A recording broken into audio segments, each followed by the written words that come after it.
விஜய் வந்து அதிமுக கிட்ட வந்து 117 சீட்டு கேட்ட மாதிரியாகவும் 2 வருடம் சிஎம் பதவி வேணும்னு கேட்ட மாதிரியும் ஒரு தகவல் வந்திருக்கு.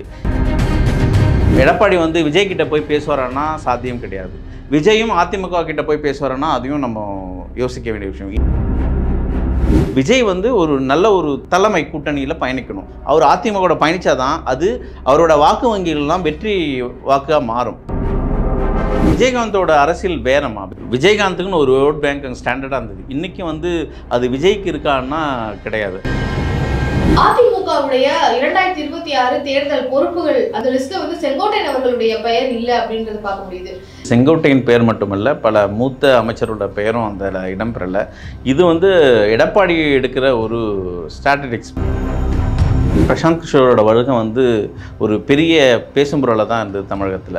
விஜய் கட்சியோட ஒரு பார்வை வந்து தமிழகத்தில் 2வது பெரிய கட்சியாக ஒரு சித்தரிக்கும் வகையில் பிரசாந்த் கிஷோர் பண்ணிட்டு போயிட்டார். இரட்டை இலக்குன்னு ஒரு ஓட்டு வங்கி இருக்குது. 50 ஆண்டு கால அரசியலை பார்த்தவங்க அவங்க. இன்றைக்கி எடப்பாடியோட அந்த திறனற்ற செயலால் இன்றைக்கி அதிமுகவை அந்த சூழல் நம்ம பார்க்க வேண்டிய கட்டாயம் இருக்குது. பிக் தமிழ் நேயர்களுக்கு வணக்கம். இன்று நம்மோடு இணைந்திருக்கிறார் ஊடகவியலாளர் மற்றும் பிக் தமிழ் ஆசிரியர் திரு அவர்கள். வணக்கம். வணக்கம். தாவேக்காவில் வந்து பிரசாந்த் கிஷோர் அவர்கள் தேர்தல் வியூக வகுப்பாளராக வந்து இணைகிறாரு அப்படின்னு சொன்னதுக்கு அப்புறமா அது கிட்டத்தட்ட 3 நாட்களுக்கு தலைப்பு செய்திகளாகவே இருந்துட்டு இருக்கு சார். அப்படிப்பட்ட பிரசாந்த் கிஷோர் அவர்கள் வந்து தாவேகா கட்சியில இணைந்ததுக்கு அப்புறமா எந்த மாதிரியான மாற்றங்கள் வந்து நிகழ்ந்திருக்கு? தாவேகா கட்சியினுடைய தற்போதைய நிலை எப்படி?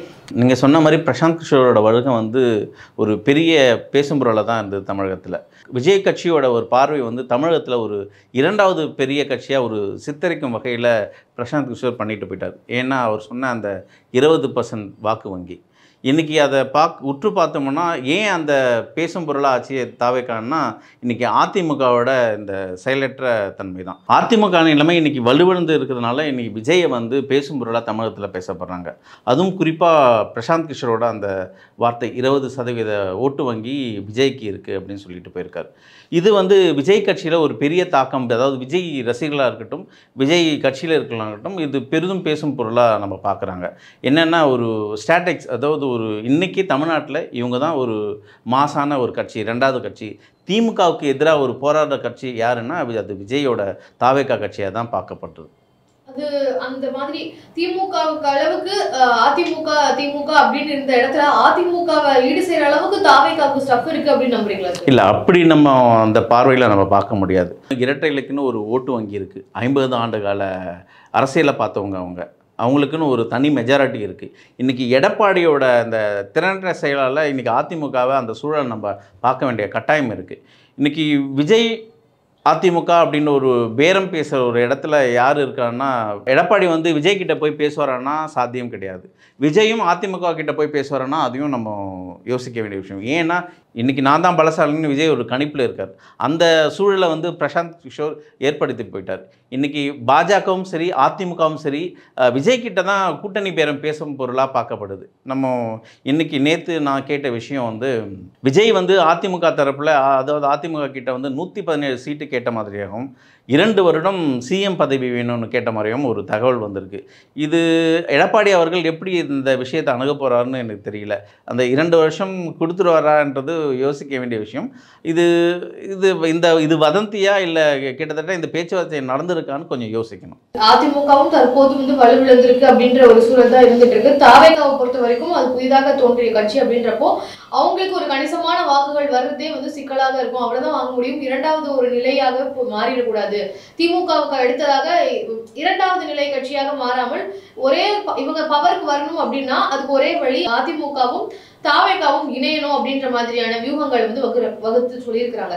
அப்படி பார்க்கும்போது இது வந்து யாருக்கு பிளஸ் சார்? தாவேகாவுக்கு இது பிளஸ் ஆர் மைனஸ் பார்க்குற இடம் கிடையாதுமா. விஜயோட பார்வை என்னன்னா திமுக தான் பிரதான எதிரியாக பார்க்குறாரு. அதாவது அவர் மாநாட்டு பந்தல்லையே இந்த வார்த்தையை முன் வச்சார். திமுகவோட பிரதான எதிரியாக தான் நான் பயணிக்க போகிறேன் அப்படி. கண்டிப்பாக திராவிட மாடல், அது அதிமுக, அது ஏன்னா இதுவரை விஜய் வந்து அதிமுக விமர்சனம் வைக்கலையே. திராவிட மாடல்ன்றது குறிப்பிடுறது வந்து திமுக மட்டும்தான் அவரோட சொல்லாடலாக இருக்குது. மாடல் அப்படின்றதே வந்து திமுகவை தான் சொல்லுவாங்க. ஆனா திராவிட கட்சிகள் அப்படின்னு அவங்க எதிர்க்கும் பொழுது அது அதிமுகவும் சேர்த்து தான் சொல்றாங்க. அது அரசியல்ல அந்த அரசியல் பேச்சுல நம்ம எல்லாம் அதை கடந்து போயிட்டே இருக்கணும். வந்து நாங்க விமர்சனம் பண்ண பண்ணாதது காரணம் அவங்க எதிர்கட்சியில இல்ல, அவங்க பவர்ல இல்லைன்றப்போ நாங்க அவங்களை விமர்சனம் பண்ணி எந்த பிரயோஜனமும் இல்லை, அதனாலதான் நாங்க திமுக விமர்சனம் பண்றோம், மற்றபடி எங்களுக்கு அதிமுக மேலேயும் நிறைய முரண்கள் இருக்கு அப்படின்ற மாதிரி தான் நிறைய இடத்துல பதிவு பண்றாங்க. அப்படி பார்க்கும்போது அதிமுக மேல முரண் இருந்து இப்படி இணைகிறாங்க அப்படின்னா அது மக்கள் எப்படி எடுத்துப்பாங்க சார்? மக்களோட பார்வையில் நம்ம எப்படி பார்க்கணுன்னா, இது வந்து அரசியல் வந்து மாறிட்டே இருக்கமா. இன்றைக்கி நம்ம பேசுறது நாளைக்கு ஒரு மாற்றங்கள் ஏற்படும். அதுவும் குறிப்பிட்ட எலெக்ஷன் டைமில் மக்களோட மனநிலை மொத்தமாகவே மாறும். இன்றைக்கி நான் அதிமுகவுக்கு வாக்கு வங்கி சேகரிக்க போனால் அதே வாக்கு வங்கி வந்து அந்த ஓட்டு போகிற இடத்துல மனமாற்றம் ஏற்படும் மக்களுக்கெல்லாம். அதை நம்ம பார்க்க வேண்டிய விஷயம் இருக்குது. இன்றைக்கி விஜயோட தாக்கம், அதாவது விஜயோட வருகை வந்து 2 கட்சிக்குமே ஒரு பெரிய அடியாக தான் பார்க்கப்படுது. பாஜக சைடு வந்து பி டீம்னு சொல்கிறாங்க, அது காலம்தான் பதில் சொல்லணும். ஆனால் அதிமுக இதில் வந்து அவங்க தெளிவாக பயணிக்கணும். இந்த விஷயத்தில் விஜயோட கூட்டணி வச்சு பயணித்தா யாருக்கு அது சாதகமாக போகும், அதை நம்ம உற்று பார்க்கணும். ஏன்னா பிரசாந்த் கிஷோரோட அட்வைஸ் எப்படி இருக்குன்னா, விஜயோட கட்சிக்கு, அதாவது தாவிகாவுக்கு ஒரு குறிப்பிட்ட வாக்கு வங்கி இருக்குது. இந்த வாக்கு வங்கி வந்து வெற்றி பெறுமானா கண்டிப்பாக கிடையாது. வெற்றி இலக்கை நோக்கி எடுத்துகிட்டு போய் நிற்க வைக்காது அந்த வாக்கு வங்கி. என்னன்னா விஜய் வந்து ஒரு நல்ல ஒரு தலைமை கூட்டணியில் பயணிக்கணும். அந்த கூட்டணி அதிமுக மட்டுமா தான் இருக்க முடியும். அவர் அதிமுகவோட பயணித்தாதான் அது அவரோட வாக்கு வங்கிகளெலாம் வெற்றி வாக்காக மாறும். இது ஒரு கண்டிப்பாக இது ஒரு பாயிண்ட்டாக நம்ம பார்க்கணும். இன்னொன்று, விஜய் தனித்தே போட்டிட்டு இருந்தா, இப்போ நீங்கள் கேட்ட மாதிரி மக்களோட மனநிலை எப்படி விஜயோட தனித்து போட்டியிருந்தா அவங்க ஆதரவு தெரிவிப்பாங்களா அப்படின்ற ஒரு பார்வையில் நம்ம பார்க்கணுன்னா, விஜய் தனித்து போட்டியிருந்தால் அதில் ஒரு மைனஸ் இருக்குது. விஜயோட கட்சி தனித்து போட்டிவிட்ட ஒரு குறிப்பிட்ட சொற்ப வாக்குகள் வாங்கி மற்ற அணிகளுக்கு ஒரு டஃப் கொடுத்தாலும் விஜயோட வாக்கு வங்கியில் வெற்றி நோக்கி போகாது. அப்போது திமுக, அவர் பிரதான எதிரியாக நினைக்கிற திமுக மீண்டும் 5 ஆண்டுகள் ஆட்சிக்கு வந்தால் அவரோட அதாவது தாவேக்காவோட கட்சி ஸ்டாண்டர்டாக இருக்குமா? கண்டிப்பாக இவங்க ஒரு ஆட்டம் ஆடியே தான் பார்ப்பாங்க இல்லையா திமுக. அப்போ அதை விஜய் வந்து யோசிக்கணும். ஓகே சார், இப்போ விஜய் அவர்கள் வந்து தேர்தல் வியூகத்தின் அடிப்படையில் தான் மூவ் பண்ணுவாரு அப்படின்னு நினைக்கிறீங்களா, இல்லைனா இந்த மாதிரி அதிமுக கூட இணைய மாட்டாரு அப்படின்றதான் வந்து பல பேரால சொல்லப்படுது. ஏன்னா இப்போ விஜயகாந்த் அவர்கள் வந்து அவருடைய ஆட்சி காலத்துல வந்து இந்த மாதிரி அதிமுக கூட இணைந்ததுனால தான் அவருடைய பெரிய அளவுல வந்து தோக்கிறதுக்கான காரணம் வந்து அதுவாக தான் இருந்தது. நல்ல முறையில வந்து எதிர்கட்சி அளவுக்கு வந்துட்டு இருந்தவர் வந்து திராவிட கட்சிகளோட கூட்டணி வச்சதுக்கு அப்புறமா தான் இந்த ஒரு நிலை அவருக்கு ஏற்பட்டது. ஸோ அதிமுக வந்து அவங்க கூட கூட்டணி வச்சாங்க அப்படின்னா விஜயகாந்த் அவர்கள் நிலை தான் வந்து விஜய் அவர்களுக்கும் வரும் அப்படின்ற மாதிரி சில கருத்துக்கள் வருது.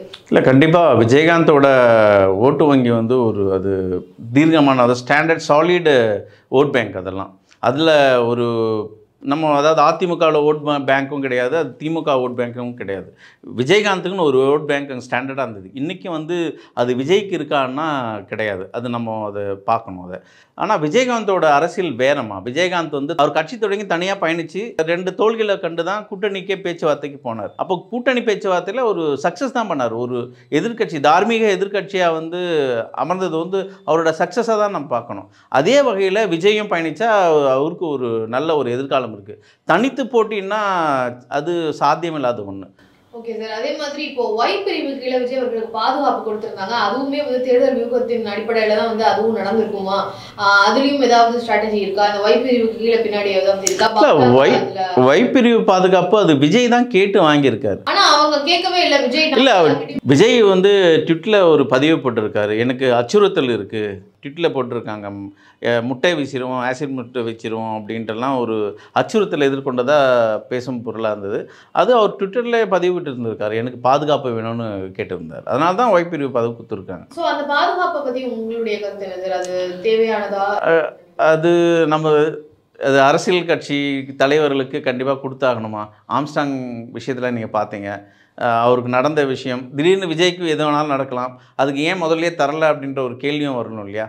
கொடுக்குறது அது ஒன்றும் பெரிய விஷயமா பார்க்கப்படலை. ஓகே சார், ஏன்னா இப்போ ஆம்ஸ்டாங் அவர்கள் வந்து களத்தில் நிறைய நின்று பணிகள்லாம் செஞ்சிருக்காரு. பல வருடங்களாக அரசியல் களத்தில் இருக்கக்கூடிய ஒரு நபர், மக்களோட பயணிச்சிருக்கிறாரு அப்படின்றத நம்மளால பார்க்க முடியுது. விஜய் அவர்கள் வந்து இப்போதான் அரசியல் பயணத்தையே தொடங்கி இருக்கிறாரு. இன்னும் ஒரு எத்தனை முறை மக்களை சந்திச்சிருக்கிறாரு அப்படின்னு பார்த்தாலே அதுவே வந்து 5 முறை 6 முறை அவ்வளவுதான் வந்து சந்திச்சிருக்கிறாருன்னே சொல்ல முடியுது. ஏன்னா சினிமாவை தாண்டி அரசியல் ரீதியாக சந்திச்சது அப்படின்றப்போ அது ஒரு 5 முறை தான் வந்து இருக்கு. அப்படி இருக்கிறப்போ அவருக்கு இந்த பாதுகாப்பு அப்படின்றது வந்து பெரிய பேசும் பொருளாக மாறி இருக்கு. இது தேவையே இல்லை அப்படின்ற மாதிரியான சில கருத்துக்கள் வருது. அப்போ அது நியாயமானதா? கண்டிப்பாக நீங்கள் ஆம்ஸ்டாங்கோட ஒப்பிட்டீங்கன்னா விஜய்க்கு அது சரியாக பொருந்தாது. ஏன்னா ஆம்ஸ்ட்ராங் களத்தில் இறங்கி பணியாற்றினார். விஜய் வந்து மேலோட்டமான அரசியல் பண்ணிட்டு தான் போகிறாரு. இன்னும் அவர் வேனை விட்டே கீழே இறங்கல. வேனை விட்டு கீழே இறங்கி மக்களை சந்தித்தாருன்னா அப்போ தெரியும் அவருக்கான அச்சுறுத்தல் எப்படி இருக்குது, அவருக்கான மாசு எப்படி இருக்குன்னு அப்போ தெரியும். இன்னும் அவர் பண்ணை விட்டே வெளியே வரல, மக்களையும் இன்னும் சந்திக்கலை. சந்திக்கும் போது அதை பற்றி பேசலாம். சார், அதே மாதிரி அதிமுகவுடைய 2026 தேர்தல் பொறுப்புகள் அந்த லிஸ்ட்ல வந்து செங்கோட்டையன் அவர்களுடைய பெயர் இல்லை அப்படின்றது பார்க்க முடியுது. ஸோ அந்த ஒரு விஷயமும் வந்து ஏதோ சலசலப்பு மீண்டும் அதிமுகவில் அதே நிலையில தான் இருக்கு அப்படின்றது பார்க்க முடியுது. அதை எப்படி பார்க்குறீங்க? இது நீங்கள் குறிப்பிட்ட மாதிரி செங்கோட்டையின் பெயர் மட்டுமல்ல, பல மூத்த அமைச்சரோட பெயரும் அதில் இடம்பெறலை. இது வந்து எடப்பாடி எடுக்கிற ஒரு ஸ்ட்ராட்டஜிக்ஸ். அவரை முன்னிறுத்திக்கணும் அப்படின்னு முயற்சிக்கிறாரு.